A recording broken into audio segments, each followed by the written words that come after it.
बिस्मिल्लाहिर्रहमानिर्रहीम। अस्सलाम वालेकुम जी प्यारे व्यूवर्स। काफ़ी दिनों की गैर हाज़िरी के बाद आज फिर मैं आपकी खिदमत में हाज़िर हुआ हूँ। आज मैं अपने कमरे में बैठ के वीडियो बना रहा हूँ। बाहर काफ़ी बारिश हो रही है, तो अभी मैं अपने बिस्तर में लेटा हुआ। तो यहीं से मैंने सोचा आज काफ़ी दिन हो गए वीडियो नहीं बनाई। तो आता हूँ मौजू की तरफ। वो शिराज शहर में जो अफ़गानी ड्राइवर हमें लेने आया था, तो उसने हम लोगों के साथ काफ़ी बदतमीज़ी की। और मैं पहले नंबर पे खड़ा हुआ था। मुझे कहता है कि सुन्नी हो या शिया। मैंने कहा सुन्नी हो। मुझे नहीं समझ आई उसने ये सवाल क्यों पूछा। पहले तो मुझे समझ नहीं आई वो पूछ क्या रहा है। फिर मेरे साथ वाले लड़के ने मुझे बताया कि ये पूछ रहा है। तो कहता है कलमा पढ़ो। मैंने कलमा पढ़ा। फिर दूसरे लड़के के पास चला गया, उससे भी यही पूछा। तो सब सुन्नी थे, मेरे ख्याल में सारे लड़के सुन्नी थे वहाँ पे। तो सारों से उसने कलमा सुना। आखिर में एक चचा कश्मीरी था, बूढ़ा आदमी था, तो उसको सांस फूला हुआ था उसका। तो वो कलमा पढ़ते हुए ना उसकी ज़बान फिसल गई, उसने थप्पड़ मार दिया। अब फिर कहता है वो कलमा पढ़ो। वो फिर उसका सांस फूला हुआ था, वो फिर वो जो है वो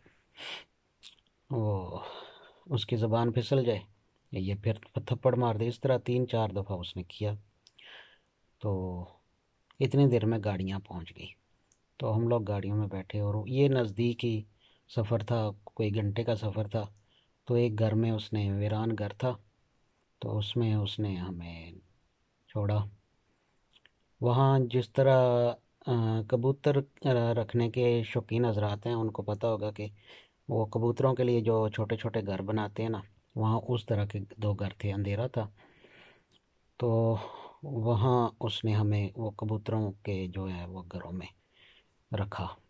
12-13 लड़के थे। तो बहुत ठंड थी और वहाँ कोई गंदे मंदे कंबल पड़े हुए थे, वो हम लोगों ने ऊपर ले लिए, सर्दी थी। वहाँ हमारा एक साथी बीमार हो गया, उसको बुखार हो गया। तो वहाँ और अफ़गानी भी रात को आए। तो सुबह सुबह जब हम नींद से बेदार हुए तो पता चला और अफ़गानी भी आए हुए हैं। तो उनमें से एक अफ़गानी को उर्दू आती थी। वो उसने कहा मैं पाकिस्तान में काफ़ी देर रहा हूँ, तो उर्दू भी और पंजाबी भी वो बोलता था। उसको जब पता चला कि एक साथी को बुखार हो गया, दवाई तो हमारे पास थी, मेडिसन काफ़ी थी बुखार के वाले से, लेकिन उसने खाई भी, उसको आराम नहीं आया। उस अफ़गानी के पास कोई मेडिसन थी, उसने कहा ये मेडिसिन खाओ और तुम्हें 1 घंटे के बाद खुद फील होगा कि काफ़ी बेटर हो। तो वो उसने मेडिसिन दी उसको। इतनी देर में दोपहर को हमारा फिर आ गया ऑर्डर के गाड़ियाँ आ रही हैं और तैयार हो जाओ। अब फिर मैं तो, मेरा यहाँ से जो सफ़र आगे का था वो सारा मेरा डिग्गी में ही मैंने किया सफ़र। अब यहाँ से मैं पीछे, इससे पहले एक गाड़ी में मैं डिग्गी में गया था, तो मुझे ज़रा थोड़ा सा डिफरेंट महसूस हुआ था कि बैठने से बेहतर है कि ये डिग्गी में सही है। क्योंकि मैंने वो थोड़ा सा ना चालाकी से अपने आप को, मेरा एक थोड़ा सा उसमें था कि मैं डिग्गी इस इतनी बड़ी थी कि मेरे कद के हिसाब से वो मुझे फिट आ गई थी। तो मैंने वो थोड़े से साथ में लड़के जो थे उनको थोड़ी सी तकलीफ़ तो उठानी पड़ी, लेकिन मैंने बड़ी थोड़ी सी महारत से, चालाकी से अपनी कमर जो है वो नीचे कर ली और जो मेरा दूसरा ऊपर वाला हिस्सा है वो मैंने ऊपर कर लिया। कमर मैंने डिग्गी में लगा ली नीचे। तो वो मैं सीधा होकर एक किस्म के लेटने की पोजीशन में आ गया। जिस तरह अभी मैं बैठा हुआ हूँ, इसी तरह अगर मैं लेट जाऊँ तो वो मैं लेकिन टांगे नहीं मैं खोल सकता था, क्योंकि डिग्गी इतनी जगह नहीं थी। तो वो टांगे समेटी हुई थी, इसलिए मैं थोड़ा सा आसान हो गया। उस वजह से मैं पहले ही डिग्गी के करीब चला गया। तो उसने वही 4 बंदे डिग्गी में करवाए और बाकी आगे पीछे उसने कर लिए, फ्रंट पे भी और पिछली सीट पे भी। ये हमारा काफ़ी 3-4 घंटे का सफ़र था। और यहाँ उसने इसके बाद एक गैराज में हमें बंद किया।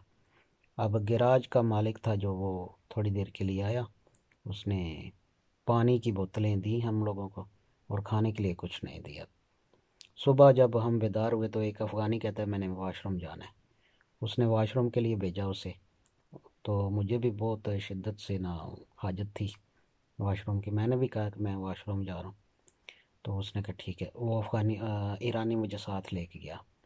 अब एक कोने में 3 औरतें दुबकी बैठी थी घबराई हुई, क्योंकि ये गैर कानूनी उसने रखा हुआ था हमें, और वो घबराई हुई थी। तो वो उनको डांट रहा था अपनी ज़बान में कि चुप करो, ज़ुबान बंद रखो। और उस लोगों ने जब मुझे देखा तो मेरी तो दाढ़ी थी, बाकी सब लड़कों की कोई दाढ़ी नहीं थी, सिर्फ मेरी अकेले की दाढ़ी थी। और आप लोग जानते हैं कि ये उन दिनों बहुत अब भी यही है, चल रहा है कि दाढ़ी वालों को बदनाम ही समझते हैं। तो वो औरतें और डर गई कि पता नहीं कौन लोग हैं। तो उसने मुझे देख के, थोड़ा सा एक औरत ने, बड़ी उम्र की थी, उसने थोड़ी सी आवाज़ निकालने की कोशिश की, तो फिर वो ईरानी उनको कहने लगा कि चुप करो अपनी ज़ुबान में। तो बहरहाल मैं वॉशरूम से होके वापस आया, इतनी देर में गाड़ी आ गई। गाड़ी आ गई तो उसने फिर हमें सवार कराया जल्दी जल्दी से, क्योंकि ये मेन था, गली थी, रिहायशी इलाका था। उसने जल्दी जल्दी हमें सवार करवाया, और जैसे ही गाड़ी आगे लेके बढ़ा, आगे पुलिस की गाड़ी खड़ी थी। तो वहाँ से फिर उसने बहुत महारत से यकदम गाड़ी को रिवर्स में डाला और मोड़ ली। पुलिस वाले को शक गुजरा, उसने भी गाड़ी पीछे लगा ली, और यहाँ से फिर हमारी मुश्किल थोड़ी सी बढ़ी।